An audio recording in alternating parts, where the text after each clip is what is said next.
Hi guys, सब बच्चों को प्यार भरा नमस्कार। कैसे हैं आप सब? मैं राहुल गर्ग स्वागत करता हूं आप सब बच्चों का आज के इस एनरिचिंग सेशन में। 21 डेज चैलेंज के अंतर्गत we have done 10 sessions till date of the advance account and आज बारी हैगी है पुत्र एडवांस अकाउंट दे सेशन नंबर 11 दी। अगर आपको याद हो, लास्ट सेशन में हमने कहा था कि अब हम स्टार्ट कर चुके हैं अकाउंटिंग स्टैंडर्ड्स और आने वाले जितने सेशंस होंगे सभी में अकाउंटिंग स्टैंडर्ड्स की बात करेंगे। लास्ट सेशन में बात करी थी introduction of accounting standard, applicability of accounting standard and AS1 के बारे में, और आज उसके आगे वाले AS की बात करेंगे। सर कौन से हैं बता दो। बताएंगे, इतने भी क्या चलती है। अभी मेरे साथ बने रहो। सबसे पहले वीडियो को करो लाइक। यूट्यूब पे आते हो मजे से ऐसे बैठ के देख के चले तो हाँ राहुल बढ़िया पढ़ा रहे, हाँ राहुल बढ़िया पढ़ा रहे, अरे लाइक तो कर दे। इतनी मेहनत से तुम्हारे लिए सेशन बनाए, इतनी मेहनत से तुम्हारे लिए नोट्स बनाए, लाइक तो बनता है दोस्तों। चैनल को सब्सक्राइब कर लेना, बेल आइकन को प्रेस प्रेस प्रेस कर देना।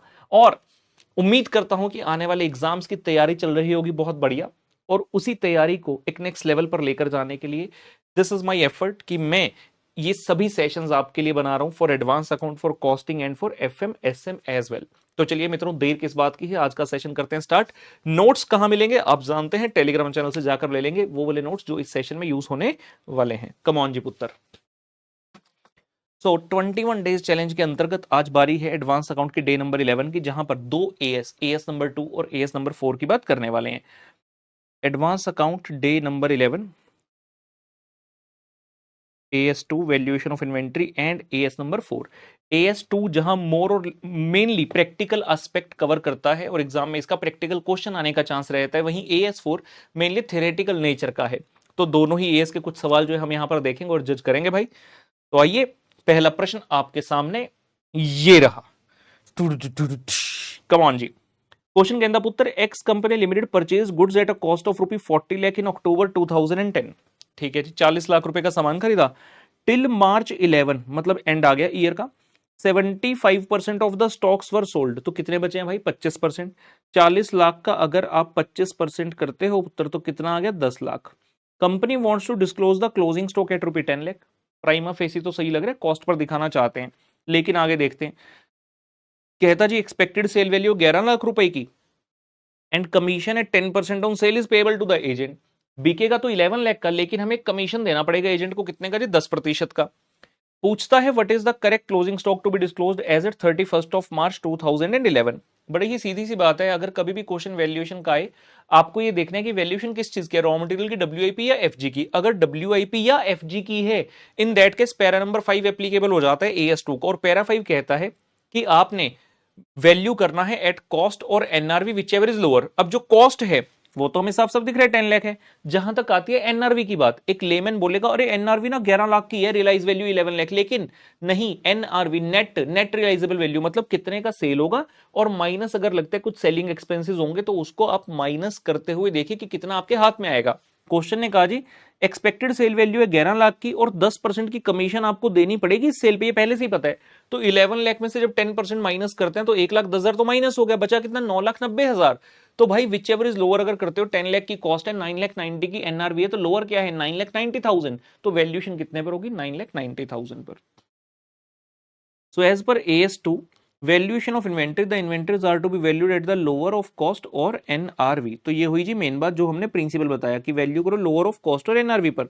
In this case the cost of inventory is ₹10 lakh. जो कॉस्ट है वो तो 10 लाख है, लेकिन जो NRV है 11 लाख का सिर्फ 90% बचेगा, बाकी 10% तो आपका चला गया। कितना हुआ? 9,90,000। So the stock should be valued at ₹9,90,000। I hope it is absolutely clear जी। नेक्स्ट क्वेश्चन पर चलते हैं पुत्र। Question number 2, mister Mehul, exam में आया हुआ कई बार ये question, gives the following information relating to items forming the part of inventory as on 31st of March 2015। 31 मार्च 2015 का डाटा दे रहा है जी। His factory produces product x using the raw material A. तो भाई क्वेश्चन में दोनों ही चीजें रहने वाली हैं। कहते हैं जी मटेरियल ए है, उससे हम प्रोडक्ट एक्स बना देते हैं, और हमारे इन्वेंट्री के अंदर 31 मार्च 15 को सामान पड़ा है। ABC 3 आइटम दिख रही है। अगर ABC को सोचो तो लग रहा है रॉ मटेरियल भी होगा, WIP भी होगा, FG भी होगा, लेकिन और डिटेल में पढ़ते हैं, आइए देख लेते हैं। कहता है 600 यूनिट्स ऑफ रॉ मटेरियल हैं, आपने परचेज किए थे 120 पर, और replacement cost of raw material A on 31st March 15 is 90 रुपए पर यूनिट। आपने परचेज किया 120 पर, रिप्लेसमेंट कॉस्ट है 90 पर। नॉर्मल सर्कमस्टांस में तो हम कहते हैं कि यार जो आपकी कॉस्ट है उसी पर वैल्यू करोगे, रिप्लेसमेंट प्राइस लेना क्यों है। लेकिन एक स्पेशल केस में रिप्लेसमेंट प्राइस भी देखना हमें पड़ता है। कब? अगर आपका जो selling price of finish goods है वो कॉस्ट प्राइस से कम हो जाए। कॉस्ट है 100 की, सेलिंग प्राइस है 90 का, तो ये सिचुएशन अलार्मिंग हो जाती है। नॉर्मल सिनेरियो तो नहीं है, it is the abnormal case जहां पर आपकी कॉस्ट ज्यादा है जबकि सेलिंग प्राइस कम है। उस केस में हम कहते हैं भाई रॉ मटेरियल को वैल्यू करो किस पर? कॉस्ट और replacement price which ever is lower. तो अभी बढ़ते हैं आगे इस क्वेश्चन में, उसके बाद देखेंगे। कहते जी 500 unit of partly finish goods, मतलब तुम कौन हो? WIP in the process of producing x. कहता 500 यूनिट WIP के पड़े। कॉस्ट इनकर टिल डेट है 260 की। These units can be finish next year by incurring the additional cost of 60 per unit. 60 रुपए का खर्चा और लगेगा इनके ऊपर। कॉस्ट कितने भाई ये बताओ? आज ग्रेड में 260 रुपए की कॉस्ट है। ये क्या है 60 रुपए? इसको आप कहते हो AS2 के नजरिए से देखें तो इसका टेक्निकल नेम है जी एस्टिमेटेड कॉस्ट टू कंप्लीशन। तो हम सेलिंग प्राइस से ये माइनस करके देखते हैं, ठीक है ना, क्योंकि WIP के लिए आप सिंपल कॉस्ट सेलिंग प्राइस तो देख नहीं सकते, क्योंकि सेलिंग प्राइस तो FG का होता है और ये तो कंप्लीट अभी तक नहीं है। तो इस केस में आपको सेलिंग प्राइस में से estimated cost of completion minus करके जज करना पड़ता है। और अंतिम चीज कहते हैं जी 1500 यूनिट है फिनिश प्रोडक्ट एक्स के एंड टोटल कॉस्ट इनकर्ड है हमारी 320 रुपए पर यूनिट की। तो ये आपको FG का बता रहे हैं। FG की कॉस्ट हमें मिल गई जी 320 रुपए। FG को कैसे वैल्यू करते हैं? कॉस्ट और NRV which ever is lower. तो अभी हमें NRV ढूंढना है क्वेश्चन में, देखते हैं।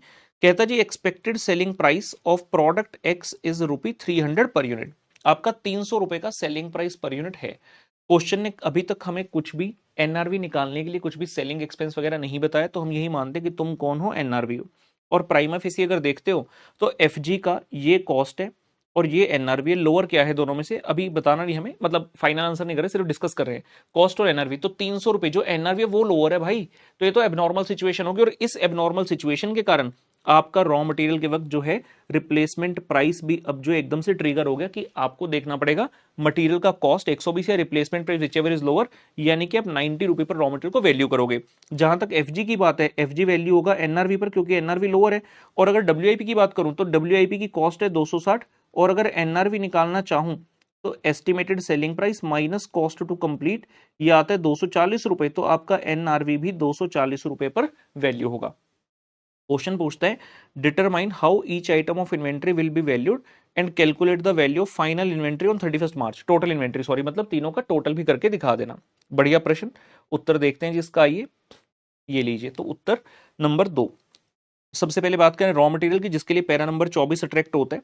पैरा नंबर 24 क्या बोल रहा है? क्योंकि आपका सेलिंग प्राइस जो है, क्योंकि आपका सेलिंग प्राइस जो है 300 रुपए FG का, वो कॉस्ट प्राइस से कम है जो कि 320 था। सो इसलिए रॉ मटेरियल जो है it is to be valued at the lower of cost and replacement price. Cost है 120, रिप्लेसमेंट प्राइस है 90, तो 90 पर आप वैल्यू करोगे। 600 यूनिट आपके पास है, 90 पर यूनिट के हिसाब से पुत्र ये आ गया 54,000 रुपी। पहला पड़ाव पार हुआ, रॉ मटेरियल की वैल्यूएशन हो गई। दूसरे भाग पर चलते हैं FG और WIP पर। FG और WIP दोनों के लिए ही पैरा नंबर 5 आपका लगता है, जो कहता है बड़े क्लियरली कि inventory is to be valued at lower of cost and NRV। तो सबसे पहले बात कर रहे हैं अब FG की। तो FG की कॉस्ट है 320, NRV है 300 रुपए। दोनों में से लोअर क्या हो गया जी? 300। तो FG आप 300 पर वैल्यू करोगे, आपके पास 1500 यूनिट है तो 4,50,000 आ गया। When we talk about WIP तो क्वेश्चन ने बोला भाई WIP पर ना तुम्हारी जो कॉस्ट है वो 260 लगी है। और NRV की बात करें तो एस्टिमेटेड सेलिंग प्राइस 300, उसमें से माइनस करो एस्टिमेटेड कॉस्ट टू कंप्लीट जो कि है 60 रुपए, तो नेट रहेगा जी आपका 240। तो 260 और 240 दोनों में से लोअर क्या है? 240। तो आप 240 पर वैल्यू करोगे। आपकी यूनिट्स हैं जी 500 और 240 पर वैल्यू करें तो 12,000 हो गया। क्वेश्चन ने कहा था टोटल कॉस्ट ऑफ इन्वेंट्री बता दो, तो हम कहेंगे जी आपके मटेरियल के 54,000, FG के 4,50,000 और WIP के 1,20,000। सबको कुल मिलाकर देखते हैं तो हमारा जो उत्तर बनता है वो है जी 6,24,000 रुपए। This becomes your total cost of inventory. Very very good question. Almost पूरे AS की valuation raw material WIP FG के इस क्वेश्चन के अंदर उत्तर कवर हो जाती है। Wonderful feeling. After that we move to next question. Question number 3 हमारे इंतजार में। क्वेश्चन नंबर 3 के अंदर ये इतना दा होया in X company limited theft of cash of ₹5 lakh. किसने किया जी? कैशियर ने। In January 23 was detected only in May 2023। Accounts of the company were not yet approved by the board of directors of company. कहता जी जनवरी में theft हुआ था cash का, मई में जाकर पता चला। आपसे पूछ रहे whether the theft of cash has to be adjusted in the accounts of the company for the year ending decide. तो सिंपल सी बात है AS नंबर 4 हमसे बात करते हैं जी events occurring after balance sheet date की।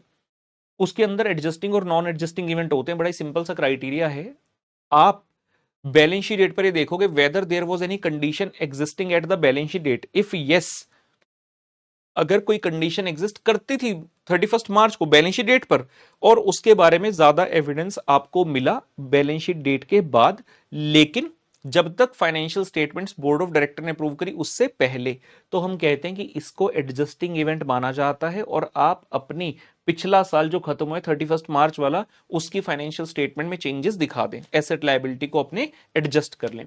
तो यही सवाल इस प्रश्न में उठा। कहता जी बताओ जी, जनवरी में हुआ था थेफ्ट, मई में पता चला। सीधा सीधा सवाल यह, क्या 31 मार्च को whether any condition was existing? The answer is absolutely yes, the theft had already taken place, so the condition was existing. और मई 2023 में पता चला, मतलब this was only an additional evidence of the condition which was existing at the balance sheet date, तो definitely it is an adjusting event. As per AS number 4, contingencies and events occurring after balance sheet date. An event occurring after balance sheet date may require the adjustment to the reported amount of asset, liability, expense or income. तो adjusting event के बारे में बता रहा है। If a fraud of the accounting period is detected after the balance sheet date, but before the approval of financial statement, it is necessary to recognize the loss of rupees 5 lakh and adjust the accounts of the company for the year ending 31st of March 2023. तो मतलब ये क्या है? This event is definitely the adjusting event and आपको इसको report करना पड़ेगा। ठीक है ना, आपको इसको रिपोर्ट करना पड़ेगा। क्लियर है? चलिए आगे बढ़ते हैं। क्वेश्चन नंबर 4 हमारे सामने आ रहा है जी। वन मोर क्वेश्चन कहता है जी, in preparing the financial statements of R limited for the year ending 31st March 2001, आपको फाइनेंशियल स्टेटमेंट प्रिपेयर करनी है। You come across the following information. क्या इन्फॉर्मेशन है भाई बताओ? The company invested 100 lakh in April 2001 before the approval of financial statement by the board of director. कहाँ invest की? In the acquisition of another company doing similar business. Negotiations for which had started during the year. State with reason how you would deal with this in the financial statement. तो पूछ रहे भैया बताओ आप इससे कैसे deal करोगे? ये क्या चीज है जी? क्या कोई कंडीशन एग्जिस्टिंग थी? क्या हमने इन्वेस्ट कर दिया था? आंसर है नहीं। तो ये नॉन एडजस्टिंग इवेंट है सीधा सीधा। और नॉन एडजस्टिंग के लिए पैरा नंबर 8 AS4 का बड़ा ही क्लियर रूल बोलता है that you need not adjust asset, liability, income or expense, simply take it to the next year, the year in which the investment is made in my current scenario. लेकिन साथ में AS number 4 में एक specific point बताया हुआ है, significant non adjusting event, कि भैया अगर नॉन एडजस्टिंग इवेंट ना बहुत ही सिग्निफिकेंट नेचर का है, इन दैट केस आप अगर पूरा साल तक रिपोर्ट ही नहीं करोगे तो एक तरह से ऐसा होगा कि हमने यूजर्स से ये वाली चीज छुपा ली। तो आप ऐसा नहीं कि उसके लिए कारण एसेट, लायबिलिटी, इनकम, एक्सपेंस अपने जो है छेड़ दो, उसके कारण चेंज करो ना, रहेगा नॉन एडजस्टिंग ही, लेकिन थोड़ा सिग्निफिकेंट नेचर का है तो एटलीस्ट आप इसको यूजर्स को बता दो। बताओ कैसे? कहते हैं report of board of director. Report of board of director that is approving authority, उसकी रिपोर्ट में आपने ये बताना है कि हमने ऐसा ऐसा कुछ किया है। So the acquisition of another company is an event occurring after the balance sheet date. However, no adjustment to the assets and liabilities is required as the event does not affect the determination and condition of the amount stated in the financial statement for the year ending. लेकिन कहते हैं significant लेकिन क्या है? Non adjusting event है। सीधी सीधी बात करें simple terms में, नॉन एडजस्टिंग इवेंट है, क्योंकि कोई भी ऐसा हमें बाद में पता नहीं चला कंडीशन के बारे में जो ऑलरेडी एग्जिस्ट करती थी बैलेंस शीट डेट पर। So investment of rupees 100 lakh in April जो आपने किया है for the acquisition of another company doing the similar business should be disclose in the report of approving authority. ये रिपोर्ट ऑफ अप्रूविंग अथॉरिटी कौन होती है जी? रिपोर्ट ऑफ अप्रूविंग अथॉरिटी कौन है? बोर्ड ऑफ डायरेक्टर्स है। अप्रूविंग अथॉरिटी कौन है? Board of director. तो इनकी रिपोर्ट में बताना to enable the users of financial statement to make the proper evaluation and decision, so that at least हमारी तरफ से एक डिस्क्लोजर जो है यूजर्स के लिए हो गया और उन तक ये मैक्सिमम इंफॉर्मेशन जो हम चाहते हैं वो पहुंच जाए। ठीक है, let us see, there are few multiple choice question. एक इस मल्टीपल चॉइस क्वेश्चन में हम इसको एक बार कट कर देते हैं जी, गलत लिखा है, मतलब इसकी आवश्यकता नहीं है। कम ऑन जी, all of the following cost are excluded while computing the value of inventory. कहता है ये जो आगे ऑप्शंस है ना, कहता all of these are excluded while computing the value of inventory except. इसका मतलब है आपको ये ढूंढना है इसमें कि कौन सी ऑप्शन ऐसी है जिसको वैल्यू ऑफ इन्वेंट्री निकालते हुए ऐड किया जाता है। ठीक है ना, ऑप्शंस देखते हैं। पहला सेलिंग एंड डिस्ट्रीब्यूशन बिल्कुल एक्सक्लूड किया जाता है। Allocated fixed production overhead based on normal capacity, ये तो इंक्लूड होता है। एबनॉर्मल वेस्टेज एक्सक्लूड होता है और स्टोरेज कॉस्ट भी एक्सक्लूड किया जाता है। तो आंसर क्या है? बी, तो में हम ऐड करते हैं और बाकी सभी एक्सक्लूड होते हैं, तो correct answer is B. Question 6 हमारे सामने, कहते जी AS4 mainly deals with provisions, event occurring after balance sheet date, contingencies या ऑल ऑफ द अबव।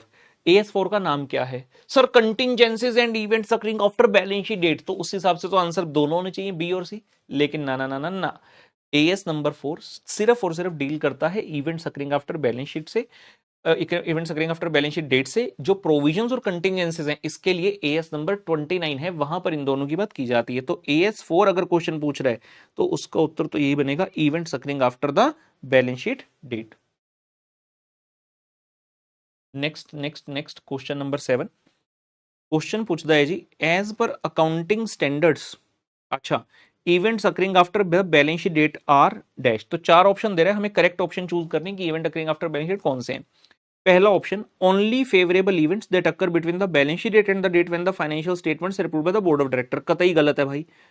कहता जी only unfavourable event that occur between the balance sheet date and the date when the financial statement approved by the board of director, no. वैसे तो आप क्या करेंगे, जब आपने ओनली फेवरेबल ओनली अनफेवरेबल पढ़ लिया तभी क्रॉस लग जाना चाहिए, क्योंकि AS नंबर 4 कहते हैं कि भाई जो events occurring after balance sheet date होते हैं ना, वो फेवरेबल भी हो सकते हैं अनफेवरेबल भी हो सकते हैं। अब सी ऑप्शन देखते हैं, कहता those significant events both favourable and unfavourable, ये थोड़ा ठीक लग रहा है, that occur between the balance sheet date and the date on which the financial statements are approved by the board of director, तो ये हमें लग रहा है करेक्ट, क्योंकि इसमें कोई भी झोल नहीं किया उसने, सीधा सीधा पढ़ लिया। लेकिन एक चौथी ऑप्शन भी, उसको भी पढ़ते हैं, those significant events both favorable and unfavorable that occur between the balance sheet date and the date on which the financial statements are not approved by board director, तुम तो बहुत गलत हो भाई, are approved by board of director. तो इस प्रश्न का जो करेक्ट आंसर है पुत्र वो कौन सा है? सी है। और एग्जाम में क्या होगा, एग्जाम में अननेसेसरली हम प्रेशर लेकर रखते हैं कि यार पास होना है, दूसरे वाला सामने वाला क्या कर रहा होगा, बाजू वाला क्या कर रहा होगा, उस चक्कर में क्या करेंगे, सी और डी ऑप्शन में आप देख रहे हो ना, सिर्फ नोट का डिफरेंस है। कितने सारे बच्चे पहली बार में नोट ही नहीं ढूंढ पाएंगे, उनको लगेगा अरे सी और डी तो सेम है, सी और डी तो सेम है, और कितनी बार जब आप बार बार पढ़ोगे तब आपको नोट दिखेगा, जबकि होना क्या चाहिए, it should be visible in the very first glance to you. जब आप पहली बार पढ़ रहे हो तभी आपको ये दिख जाना चाहिए।